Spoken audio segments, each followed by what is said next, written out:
두 절이니까 함께 교독하시겠습니다. 스스로 속이지 말라. 하나님은 만원의 여김을 받지 아니하시니 사람이 무엇으로 심든지 그대로 거두리라. 자기 육체를 위하여 심는 자는 육체로부터 썩어질 것을 거두고 성령을 위하여 심는 자는 성령으로부터 영생을 거두리라. 우리가 선을 행하되 낙심하지 말지니 피곤하지 아니하며 때가 이름에 거두리다. 아멘. 감사합니다. 오늘 소개했듯이 우리 한상호 목사님 나오셔서 말씀을 증거하실 때 여러분들 많은 은혜 받으시기 바랍니다. 감사합니다. 한 달 반 정도 전에 뵀는데 또 뵙게 되니까 더 기분 좋습니다. 여러분들도 좋으신 줄 믿습니다. 네.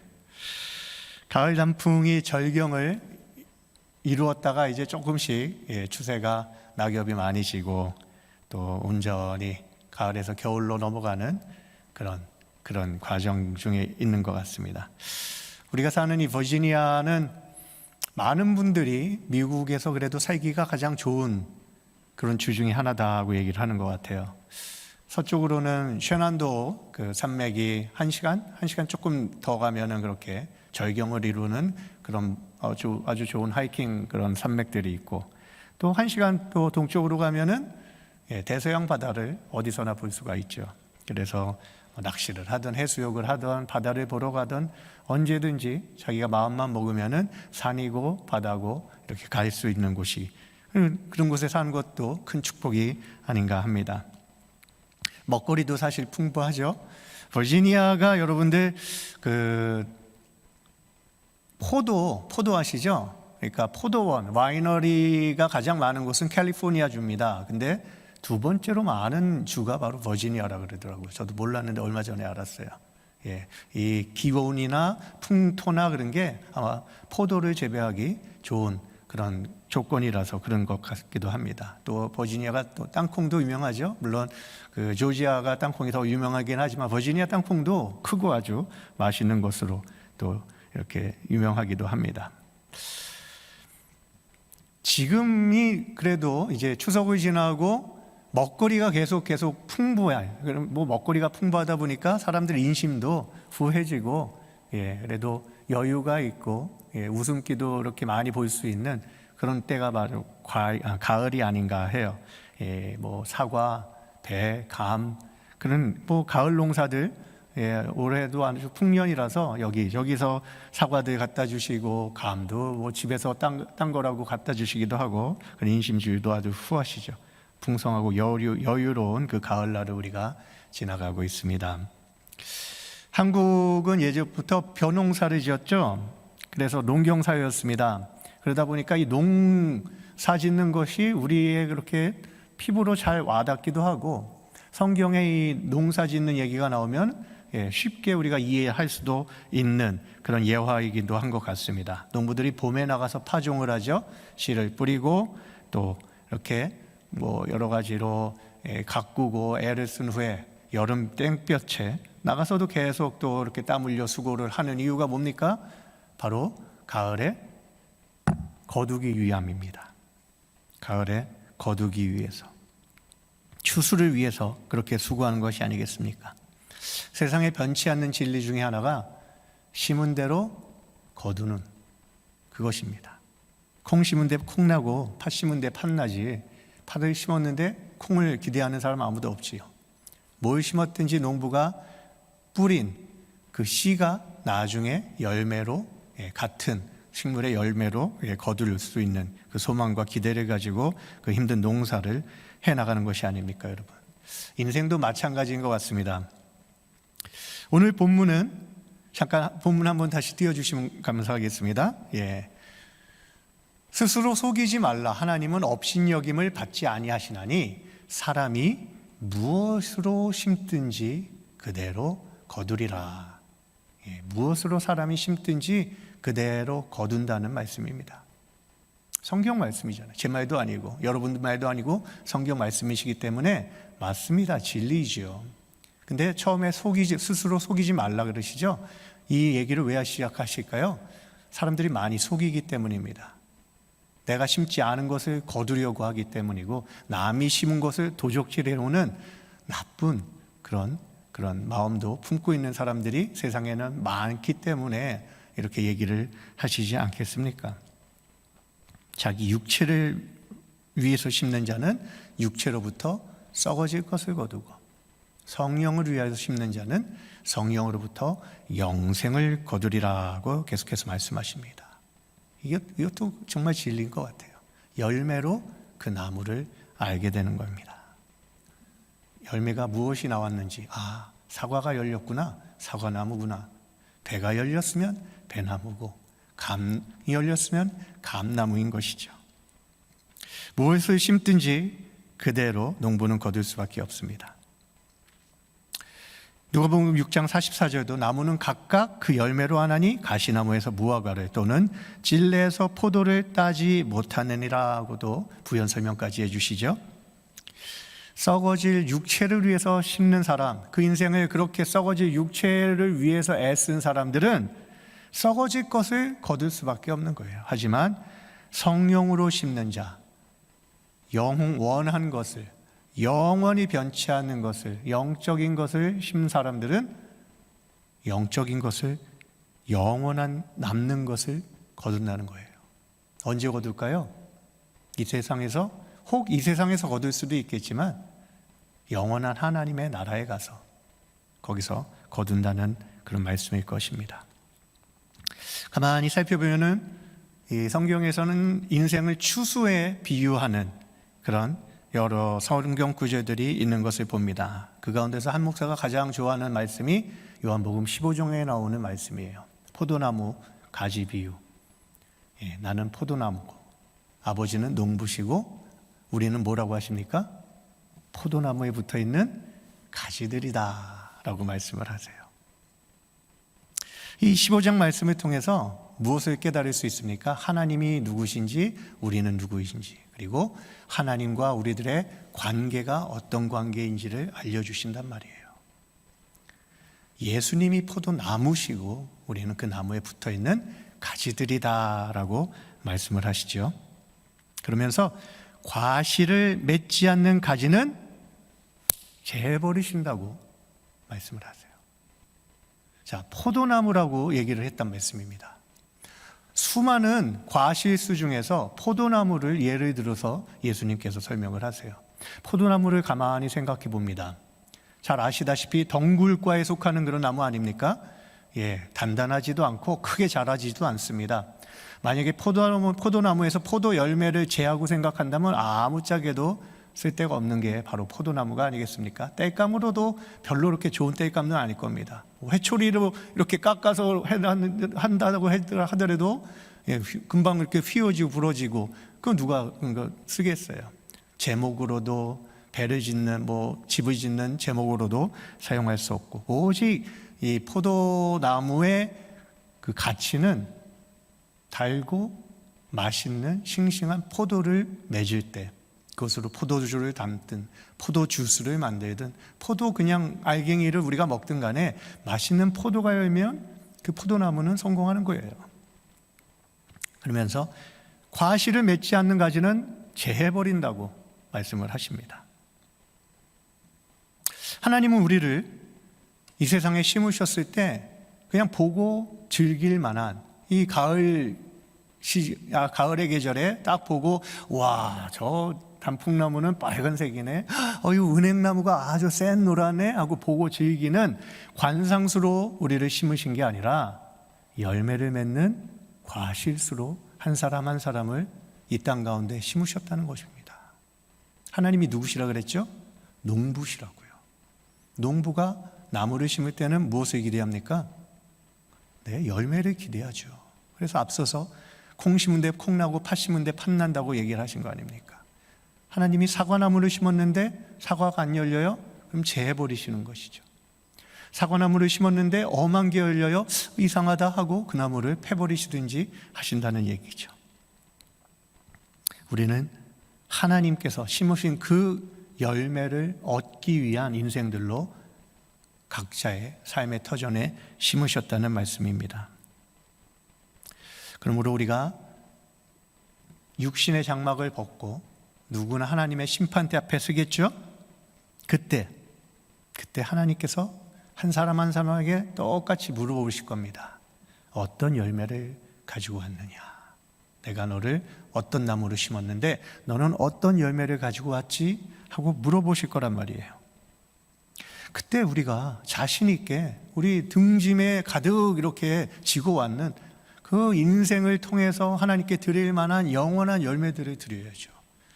농부이신 하나님이 그걸 원하시는데, 근데 내 딴에는 이게 인생에서 최고로 내가 가치로 여겼던 그런 것들이었는데 죽고 나와서 보니까 남는 게 없는 거라면은, 영원한 하나님의 나라에 가지고 갈 수 없는 쓸데없는 것에 내가 돈을 쓰고 에너지를 쓰고 젊음을 낭비하고 그렇게 가진 수고를 했지만 남는 게 없었다면 이처럼 허무하고 비참한 인생이 어디 있겠습니까, 여러분? 인생은 기껏해야 100년. 하지만 우리가 육신의 장막을 벗고 하나님 앞에 서서 심판대 이후로서의 삶은 언제 얼마나 된다고요? 영원한 것입니다. 영원한 거예요. 다행히 이 100년 동안의 인생 가운데서 예수님을 인격적으로 만나서 그 마음으로 믿고 입으로 시인해서 영접한 사람이라면, 믿음을 가진 사람이라면 우리에게 영원한 생명이, 어디에서의? 하나님의 나라에서의 영원한 생명이 기업으로 다 주어졌어요. 얼마나 감사합니까? 그죠? 그 영생입니다, 그것이. 하지만 예수님을 거부했든지 예수님을 믿지 않았든지 그랬던 사람들에게는, 그런 사람들도 분명하게 영원히 삽니다. 어디에서요? 꺼지지 않는 지옥불에서. 죽고 싶어도 죽을 수가 없어요. 왜? 그 생은 영원히 사는 생이기 때문에. 얼마나 비참하고 아프고 고통스럽고 화가 나겠습니까? 하지만 돌이킬 수 없는 게 바로 그때란 것입니다. 그래서 오늘 갈라디아서 말씀으로 우리에게 교훈하시는 거예요. 썩어질 육체를 위해서 심는 자는 썩어질 것만 얻을 수밖에 없다.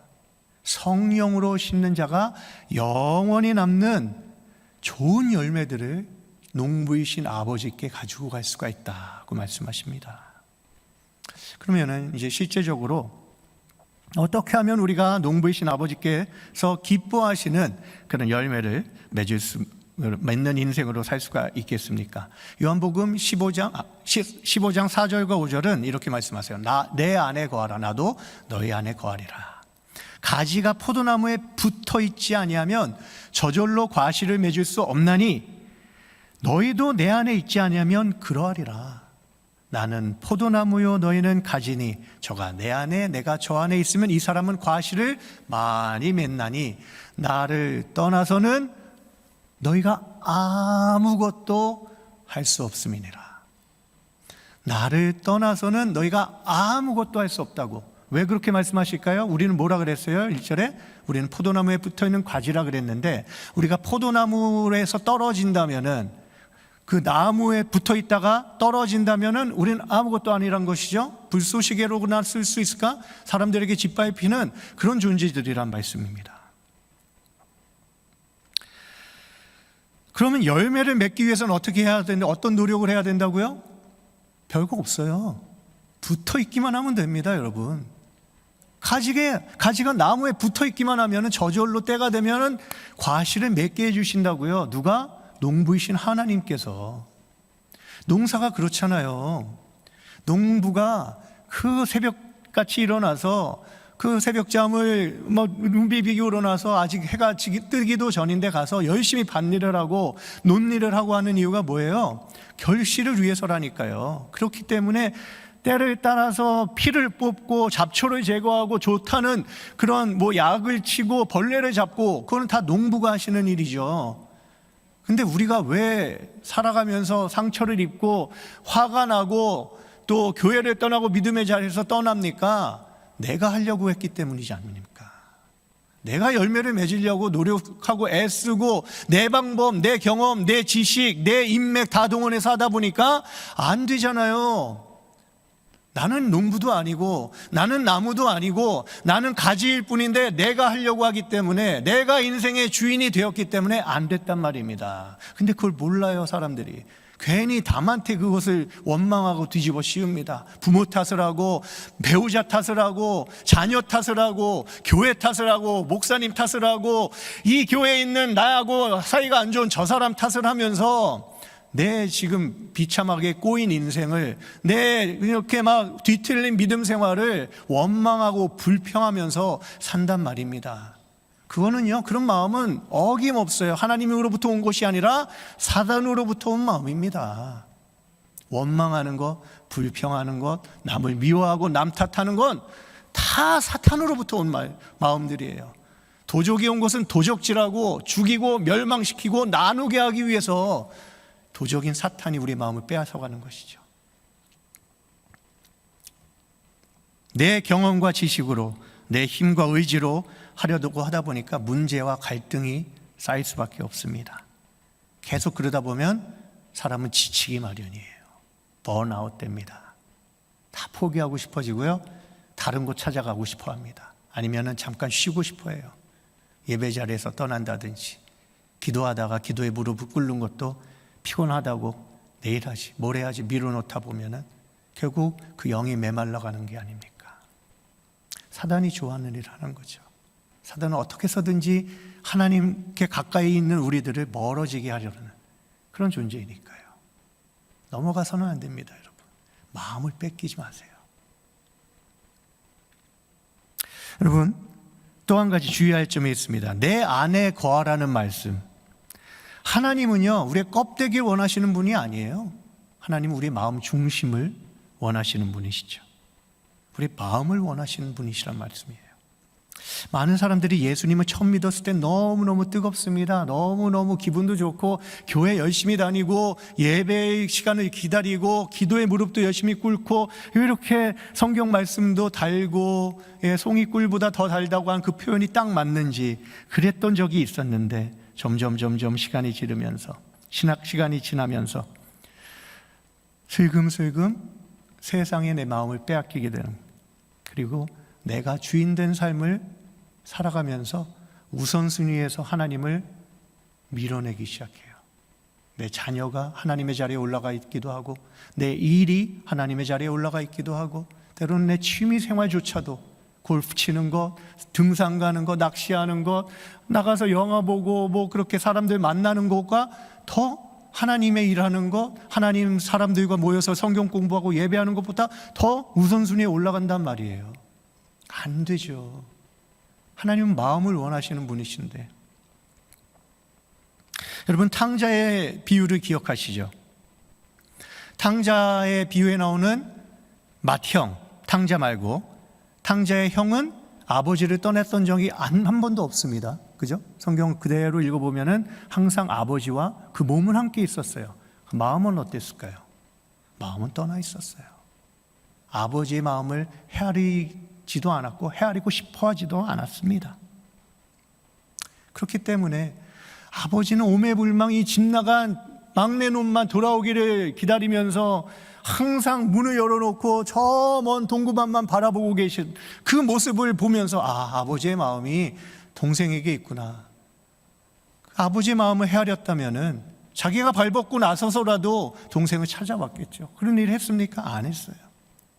아버지의 마음을 헤아리기도 싫어했고, 그 마음조차도 몸은 함께 살았지만 아버지로부터 떠났던 사람이 바로 이 장남이었습니다. 여러분, 몸이 중요한 게 아니에요. 마음이 중요합니다. 하나님은 중심을 보시는 분이기 때문이죠. 그래서 잠언서 3장 5절 6절은 너는 마음을 다하여 여호와를 의뢰하고 내 명철을 의지하지 말라 그러시죠. 신명기 6장 5절 마음을 다하고 내 성품을 다하고 힘을 다하여서 주 너의 하나님을 사랑하라 하십니다. 마음을 다하여, 마음을 다하여. 구약 성경, 신약 성경 가만히 다 읽어보면 네 마음을 온전히 드려라. 하나님은 네 마음을 원하신다. 그 말씀하시는 거예요. 러브레터처럼 우리에게 그걸 원하시는 것입니다. 우리 마음 전부를 원하시는 분이 하나님이세요. 하나님께서요, 우리에게 뭔가를 원하실 때는요, 다른 게 없더라고요. 하나님이 먼저 그렇게 하셨기 때문입니다. 하나님이 자신의 온 마음뿐이에요. 자기의 온 모든 것을 우리를 위해서 주신 분 아닙니까? 하나밖에 없는 목숨까지도. 만약에 예수님께서 목숨이 10개 있으셨더라도 10개 다 우리를 위해서 주셨을 거예요. 그렇게 전부를 다 주면서 우리를 사랑하셨던 분이 하나님이십니다. 우리가 아까 찬송 불렸죠? 찬송가 219장. 주의 음성을 내가 들으니 사랑한다는 말이 있어요. 하나님의 음성은요, 우리가 어디서든지 들을 수가 있어요. 이 가을 계절에 붉고 노랗게 물든 단풍을 통해서 우리가 감탄하지 않습니까? 우와, 너무 멋지십니다. 하나님 신묘막측하십니다 하고 얘기할 수 있는 게 왜 그래요? 이 지으신 창조의 세계를 보면서 감탄하는 거 아닙니까? 그것들을 왜 그렇게 해주셨어요? 우리를 위해서, 우리를 사랑하셔서 그렇게 주신 게 아닙니까? 어느 걸 생각해 보십시오. 자연 현상들, 우리가 살아가는 모든 은혜들 생각해 보면은 다 하나님께서 내가 너를 사랑한다, 너를 사랑해서 이것을 너에게 준다 하는 그 음성이 녹아 있는 것입니다, 여러분. 하나님은 먼저 우리를 그렇게 사랑하셔서 다 주신 분이에요. 그렇기 때문에 우리에게 다 달라고 하실 수 있는 분이십니다. 마음을 다하여, 주님은 지금 이 시간에도 우리의 마음 전부를 원하십니다. 매주 예배 시간에 교회에 앉아서 교회 예배 자리에 앉아 있다고 우리의 마음을 다 드렸다고 우리가 자신할 수 있겠습니까? 아니죠. 얼마나 많은 기회가 있습니까? 몸은 앉아 있지만 마음은 세계 곳곳을 우리가 떠돌 수 있습니다. 내가 집에 가스불을 켜고 왔나 끄고 왔나 막 헷갈리고, 예배 끝나면 누구 만나야 되는데 만나서 어딜 갈까, 그런 거 생각하면서 마음을 뺏기는 거 아닙니까? 아니에요. 예배 시간은 하나님께 드리려고 나온 시간인데, 집중해서 예배 드려도 모자랄 판인데 얼마나 많은 기회와 많은 시간 우리가 마음을 뺏길 수가 있단 말입니까? 그래서 잠언서 4장 23절 말씀은 무릇 지킬 만한 것보다 더욱 너희의 마음을 지켜라. 이는 생명의 근원이 저에게서 남이니라 말씀하시는 거예요. 마음을 지켜야 됩니다, 여러분. 마음을 뺏어가는 존재는 사탄이에요. 길가에 뿌려진 씨앗을 누가 와서 쪼아갔다고 합니까? 새들이 와서 쪼아갔다 그러잖아요. 사탄이 보낸 졸개들이 와서 우리 마음을 뺏어가는 것이죠. 뺏어가도록 놔둬서는 안 됩니다, 여러분. 하나님 우리 마음이 주님을 향해 있는지 세상을 향해 있는지 단번에 아시는 분이세요. 불꽃 같은 눈동자로 우리의 심장 폐부를 꿰뚫어 보고 계신 분이신데요.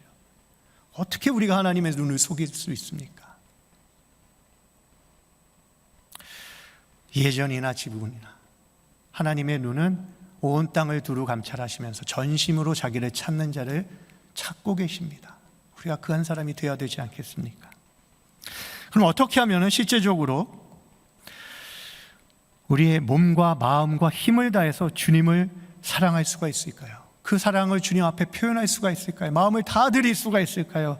본문 마지막 9절에 그 해답이 있습니다. 다시 한번 볼까요? 9절 한번 띄워주십시오. 함께 있습니다. 시작. 우리가 선을 행하되 낙심하지 말지니 포기하지 아니하면 때가 이름에 거두리라. 무엇을 행하라고 하십니까? 선을 행하라고 하시는 거예요. 세상에 눈속임으로 선한 사람, 선이 많이 있다고들 하지만 세상엔 선이 없습니다. 오직 하나님 한 분만이 선하신 분이에요. 하나님으로부터 내려온 것들만, 하나님으로부터 주어진 것들만 온전히 선한 것입니다. 본문 9절에서 말씀하시는 그 선한 것이 그 선함을 얘기를 하는 거예요. 사람들은요, 조속으로 마음이 변합니다. 아침엔 선한 마음을 품었더라도 같은 대상에게 우리는 악한 마음을 품고 미워할 수 있고 해코지할 수 있는 거 우리가 아닙니까? 그런 게 아니에요. 하나님으로부터 온 것들은요, 어김없이 다 영원한 것들입니다. 변치 않는 것들이에요. 그것이 선한 것입니다. 선을 행하되 낙심하지 말지니 포기하지 아니하면 때가 이름에 거두리라. 누가 이런 일을 해요? 농부가 하지 않습니까? 얼마나 많은 시간 포기하고 싶겠어요? 얼마나 많은 유혹과 그런 핍박이 있겠습니까? 농사를 짓기에도 그 힘든 일이 있는데 과실 하나 얻기에도 쌀 몇 톨 이렇게 얻기 위해서도 그 애를 쓰는데, 하물며 영적인 것, 사람을 상대하는 일인데 우리가 어찌 우리의 것 다 할 거 하면서 나머지 짜투리 시간에 선을 행하려고 그렇게 마음을 먹을 수가 있겠습니까? 안 됩니다, 여러분. 한번 뜻을 정했으면 다니엘처럼 끝까지 밀고 가야 돼요. 그걸 원하세요. 그런 마음을 갖고 있는 사람들을 하나님께서는 지금도 찾으신다는 말씀입니다. 주의 일을 하다 보면요, 선을 행하다 보면요, 꼭 나타나는 그런 일들이 있어요. 뭐예요? 낙심하게 합니다. 사단이 가만두지 않죠. 왜? 아니, 어떻게 해서 내 수화로 이렇게 잡아놓은 내 포로들인데 왜 그것을 뺏기려고 하겠어요? 악착같이 지키죠. 지킬 뿐입니까? 공격을 합니다. 우리를 넘어뜨린다니까요. 교회를 넘어뜨리고 목사님들을 공격하고 리더십들을 공격하고 집안의 가장들을 공격하고 우리 자녀들을 공격해요. 그런 시대에 우리가 살고 있지 않습니까? 낙심하지 말고 포기하지 말아라. 때가 이르면 거두린다. 근데 누가 거두시는 거예요? 농부가 거두는 거예요. 그러니까 이것도 우리가 하려고 하고 우리가 거두려고 하고 우리가 때를 정해서 이때 이루어져야겠다고 노력해봐야 그거는 헛심 쓰는 겁니다, 여러분. 그냥 하나님 손에 온전히 올려드리고 나는 죽었고 내 안에 그리스도께서 살아나신 분이십니다. 내 인생의 주인은 예수님이십니다. 한번 그렇게 고백했으면 끝까지 포기하지 말고 그 길을 걸어라. 그것이 선을 행하는 길이고 그것이 참된 믿음 생활인 것입니다. 마지막으로 포도나무이신 주님 안에 거하며 선한 일을 함으로 영원히 하나님 손에 이렇게 들려드릴 만한 그런 열매를 거두려면 어떻게 해야 될까요? 짧게 4가지로 살펴봅니다. 첫 번째는 규칙적으로 하나님의 말씀을 읽고 기도해야 합니다.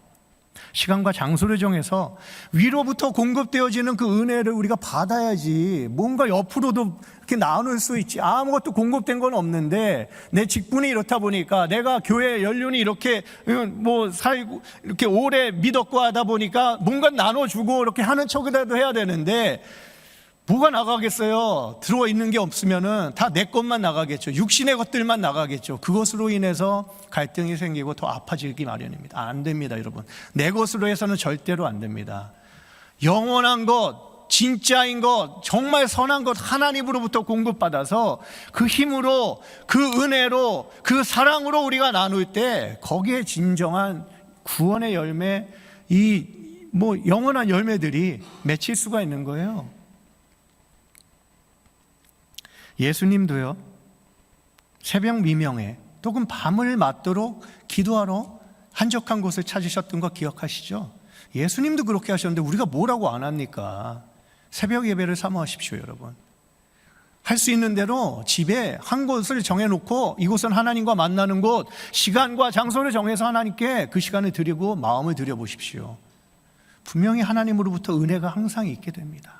그 넘쳐나는 은혜를 가지고 우리가 세상 가운데 나가서 선을 행하고 복음을 증거하고 영향력을 끼쳐야죠. 하나님께서 원하시는 것은 그것이란 말씀입니다. 두 번째, 우리 안에 계신 성령님께서 때때로 우리가 너 죄를 지었다, 이거 네가 지은 죄다 하고 얘기하실 때 그 즉시로 순종하십시오. 회개하십시오.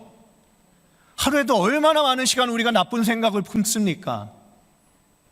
행동으로까지는 발전 안 하더라도 생각으로라도 악한 마음을 품었대도 그것도 하나님 앞에서는 죄라고 하시죠. 그럴 수 있습니다. 우린 다 연약해요. 저라고 뭐 틀릴 게 있겠습니까? 뭐 아주 유명하신 목사님들이, 선교사님들이라고 틀릴 거 있겠어요? 아니에요. 다 연약한 인간들입니다. 그분들이 우리보다 나은 건 뭐예요? 그 즉시로 순종하는 마음이 있다는 거예요. 회개에 무릎을 꿇을 수 있다는 그런 겸손의 마음이 있다는 거 아니겠습니까? 그 마음이 하나님 보시기에 아름답고 이렇게 받을 만한 마음이시라는 것이죠. 하나님은 거룩하신 분, 절대로 얼룩진 죄하고 함께 있으실 수 없는 분이에요. 그래서 자꾸만 하나님께서 우리에게 찔림을 주시는 겁니다. 죄가 있을 때 해결해라. 나는 너하고 같이 있고 싶은데 네 죄 때문에 내가 너하고 같이 있을 수 없으니까 회개해라. 회개만 하기만 하면은 내가 다 용서해 준다고 약속을 했는데 왜 안 하느냐? 여러분, 회개하기만 하면 우리가 하나님으로부터 다 용서를 받아요. 용서 못 받는 죄가 하나도 없다니까요. 얼마나 감사한 일입니까? 회개하면은 그 즉시로 하나님께서는 다 받아주시고 용서해 주세요. 그리고 죄 없다고 인쳐주세요. 생각조차도 안 하신다고 하십니다. 하나님과 나와의 관계에 꼬인 곳이나 막힌 곳이 있다면 죄 때문에 그렇게 된 것일 수가 많아요. 그런 것으로 인해서 사람들과의 관계도 꼬이기 마련입니다. 여러분들 자녀들과 관계가 안 좋습니까? 부모님과 관계가 안 좋습니까? 결국엔 그게 내 신앙적인 문제예요. 하나님과 나와의 관계에서 뭔가 꼬인 게 있고 막힌 게 있고, 그게 뭐 때문에? 내 죄 때문에. 미움이든지 시기함이든지 아니면 오래도록 갖고 있는 용서하지 못한 쓴뿌리든지, 그게 하나님과의 관계에 막힘을 주고 있다면은 사람들과의 관계에서도 그게 단번에 드러날 수밖에 없어요. 안 됩니다. 해결해야 돼요, 여러분. 해결해야 됩니다. 위로부터 막힘이 없는 은혜를 받아야지 우리가 살 수가 있어요. 그래야지 진정한 평강이 있고 진정한 기쁨이 있고 만족이 있죠. 그것을 위해서 주님이 그것을 위해서 이 땅에 오셨고 우리에게 풍성한 삶을 약속하신 분 아닙니까? 내가 온 것은 양으로 생명을 얻게 하고 더 풍성히 얻게 하려는 것이다. 세 번째로, 살아가다가 하나님의 명령이다, 이것은 하나님의 뜻이라고 생각할 때가 있잖아요. 즉시로 순종해 보십시오. 이것저것 재지 말고 일단 순종 한번 해보세요. 그럼 어떻게 이게 하나님의 뜻이고 하나님의 명령인지 알 수가 있을까요? 우리가 예수님을 영접하면 그 즉시로 우리 안에 누가 들어오세요? 성령님께서 들어오시죠. 성령님께서 들어오셔서 성령이 내주하시면서 하시는 일이 뭐냐면은 하나님의 뜻이 무엇인지를 깨닫게 하시고 그 뜻대로 우리가 살도록 염원케 하시고, 그 다음에 그 뜻대로 행할 수 있도록 힘도 주시는 분이시라고 빌립보서 2장 13절은 우리에게 증거하십니다. 그리고 하나님의 일을 할 때는 평강이 있더라고요. 세상이 빼앗아갈 수 없는 평강이 있습니다. 그러므로 뭔가 하나님이 이걸 나한테 지금 원하시는 것 같아. 저 사람한테 가서 내가 함께 손잡고 기도해 주시기 원하시는 것 같아. 저 사람한테 내 지갑을 열어서 그렇게 함께 식사라도 하면서 말을 잠깐이라도 들어줄 수 있는 그 시간을 내가 갖기를 원하시는 것 같아. 일단 순종해 보시라니까요. 순종해 보시고 이것이 하나님의 뜻이었다 그러면 어김없이 평강이 임합니다. 기분이 좋아져요. 나뿐만 아니라 상대방도 선한 영향력이 끼쳐지는 거예요. 그것이 바로 선을 행하는 일입니다. 이게 하나 둘씩 자꾸 쌓이다 보면은요, 민감해져요, 영적으로. 그래서 하나님의 명령, 하나님의 뜻을 찾기가 수월해집니다. 내 인생 살아가면서 하나님의 뜻을 수월하게 찾을 수 있다면 얼마나 신나는 인생이겠어요. 그런 인생이 돼야죠. 마지막으로 교회에 붙어 있으십시오. 소그룹에 붙어 있으세요. 포도나무에 붙어있는 가지처럼 떠나가지 마세요, 여러분. 혼자서 신앙생활 하려는 사람들 요즘 많죠. 팬데믹 기간 중에 더 많아졌습니다. 아닙니다, 여러분. 하나님은 공동체의 하나님이세요. 하나님은 교회의 하나님이세요. 아니라면 예수님께서 왜 교회를 세우셨겠어요? 여러분, 예수님께서 제자들이 와서 주님, 저 세례요한이 제자들에게 가르쳐 준 것처럼 우리에게도 기도하는 법을 알려주십시오 얘기했을 때 뭐라고 얘기를 해주셨어요? 그래?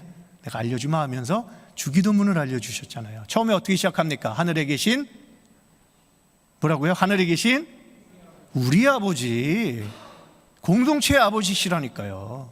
하늘에 계신 내 개인의 아버지가 아니십니다. 가만히 생각해 보십시오, 여러분. 교회 생활을 하면서 내 믿음이 자랍니다.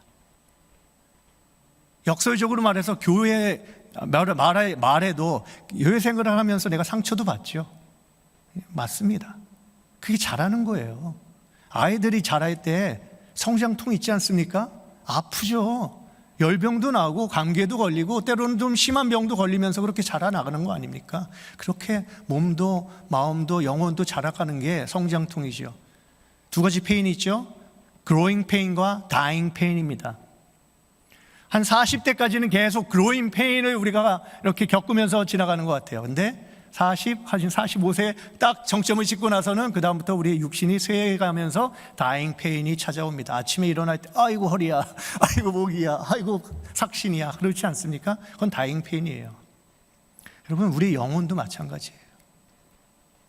공동체를 통해서 우리가 자랄 수 있습니다. 저 사람 싫다고 저 사람 피해서 내가 다른 곳에 가서 신앙생활 해야지, 아니면 조금 좀 뒀다가 혼자 좀 있다가 나중에 좋은 교회 만나면 거기 가야지. 아닙니다, 여러분. 공동체의 하나님, 하늘에 계신 우리 아버지요, 지체 의식을 통해서, 공동체를 통해서 하나님 우리의 믿음을 자라게 하세요. 때로는 연단을 주시기도 하고 시험을 주시기도 하고 강하게 하시기도 하고, 내가 연약해 있을 때 주변에 있는 그런 성도들을 보내셔서 나를 강하게도 하시고 나를 위로하게도 하시고 격려하게도 하시는 거예요. 저희 가족이 지금 그것을 너무너무 뼈저리게 느끼고 있습니다.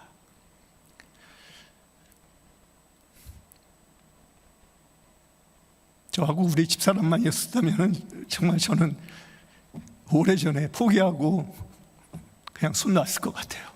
근데 여전히 날마다 기도해 주시면서 격려해 주시는 성도님들 덕분에, 지체들 덕분에 제가 견딜 수 있더라고요. 절대로 교회 떠나서는 안 됩니다, 여러분. 공동체를 떠나서는 안 됩니다. 하나님의 은혜는 공동체를 통해서 나와요. 교회를 통해서 내려집니다. 혼자서 각자 신앙생활 할 수 있다고 자신하는 사람? 절대로 안 됩니다. 그건 사단이 꼬이는 거, 미혹하는 거예요. 넘어가서는 안 됩니다, 여러분. 아프더라도 힘들더라도 교회 안에서 스트럭을 하십시오. 기도 더 하시고 더 하나님께 무릎 꿇고 더 하나님께 가까이 가려고 하면 왜 하나님께서 그때를 감해 주시지 않겠어요? 더 이전보다 더 성장한 우리를, 더 내 자신을 보게 하실 것입니다. 그것이 믿음 생활입니다. 이렇게 할 때 우리는 우리 믿음도 자라가고 하나님 기쁘신, 농부신 하나님께 기뻐하시는 그런 열매들을 맺고 주님 앞에 설 수 있을 것입니다. 이런 사람들이 성령으로 심어 영생을 거두는 선을 행하는 사람들일 것입니다. 하나 더 보너스로 말씀드리자면은, 여러분들 때를 얻든지 못 얻든지 영혼 구원에 힘쓰십시오. 전도하세요. 선교하세요. 왜냐하면은 이 열매는 다른 데서는 우리가 맺을 수 없는 거예요. 생각해 보십시오. 우리가 이 생에 사는 요 100년 동안의 짧은 기간 동안만 할 수 있는 게 전도예요. 죽고 나면 하고 싶어도 못 하잖아요. 천국에 올라갔는데 다 믿는 사람인데 누구한테 전도를 합니까? 천국에 올라갔는데 지옥에 있는 사람들에게 우리 가서 전도할 수 있어요? 없습니다. 오직 근데 하나님께서 정말 기쁘게 가장 귀하게 쳐주시는 열매도 전도, 이 영혼 구원의 열매예요. 여러분 주변에 의외로 많습니다. 예수 안 믿는 사람들, 예전에 교회 다녔다가 지금 교회 안 다니는 사람들 너무 많아요. 그런 사람들 기도하면서 한 명 한 명 떠올리시면서 먼저는 기도하시고 하나님 기회를 주세요. 저 사람에게 전화할 수 있는 기회, 만날 수 있는 기회, 내가 먼저 다가갈 수 있는 그 마음도 주시고, 그렇게 기도하면 하나님께서 선을 행하려고 하는 일인데 왜 그것을 막으시겠습니까? 길을 뻥뻥 뚫어주시고 형통케 하시겠죠. 짧게, 여러분들 짧지는 않았네요. 말씀은 이렇게 하다 보니까 좀 길어졌는데 죄송합니다. 함께 말씀을 나눈 저와 여러분들이 이 짧은 100년 생활, 100년 동안의 인생 허송하지 말았으면 좋겠어요. 왜냐하면은 언제 하나님께서 우리를 불러가실지 모른단 말이에요. 누구도 자신할 수 없는 거 아닙니까? 여기 앉아 계신 분들은 저를 포함해서 지금까지 살아온 날보다 앞으로 살 날이 더 적게 남은 사람들이 분명해요. 그렇다면 이제 영혼을 준비하셔야죠. 하나님 불러가실 때 언제인지 모르지만, 하나님, 내가 오늘 밤에라도 나를 부르실 수 있을 텐데, 그렇다면 내가 하나님 앞에 빈손 들고 가서는 안 될 텐데, 그러면 여러분들 선을 행하는 일이 어디 있을까? 오늘 함께 말씀을 나누면서 깨닫게 해주셨던 그 은혜를 사모하고 깊이 묵상하면서 열매들을 가지고 갈 수 있는 열매들에 집중하시고 그것을 얻으려고 애쓰면서 살아가시는 저와 여러분들 되시기를 그리스도 예수 이름으로 축복합니다. 함께 우리 몇 가지 놓고 기도하기 원합니다. 먼저 말씀을 놓고 기도하겠습니다. 여러분, 우리는요 나무도 아니고 인생의 주인도 아닙니다. 괜히 내가 주인된 인생 살려고 헛심 쓰지 맙시다. 그냥 하나님께 다 맡겨버리세요. 주도권도 하나님께 드리며 그만큼 편한 인생이 어디 있겠습니까? 내가 하려고 했기 때문에 실패했습니다. 내가 하려고 했기 때문에, 내가 주인된 인생이었기 때문에 자녀들과의 관계가 망가졌고 가정들 안에서 트러블도 생겨 교회 안에서도 이렇게 하나님 어렵지 않겠습니까? 지금이라도 하나님 회개합니다. 하나님께서 다시 바로 잡아 주십시오. 그리고 하나님의 은혜를 주시어서 하나님의 은혜로 아버지께서 기뻐하실 만한 열매를 맺는 남은 인생을 우리가 살아가게 하여 주시옵소서. 그리고 우리 안에 성령께서 전해주시는 음성에 우리가 민감하게 반응하면서 너 죄다, 이거 네가 이렇게 생각한 거, 네가 이렇게 행한 거 죄다고 말씀하실 때 그 즉시로 우리가 회개하기도 원합니다. 하나님께서 이게 하나님의 뜻이다, 내가 너가 이거 하기 원해, 그런 생각이 든다면 무조건 일단 순종해 봅시다. 그리고 영혼 구원하는데 우리가 남은 인생 한번 드려봅시다. 하나님께서 어떻게 우리를 높이실지 기대와 소망을 가지고 한번 살아봅시다. 하나님, 그런 삶을 살겠습니다 하는 마음으로 우리 한번 합심해서 기도하겠습니다.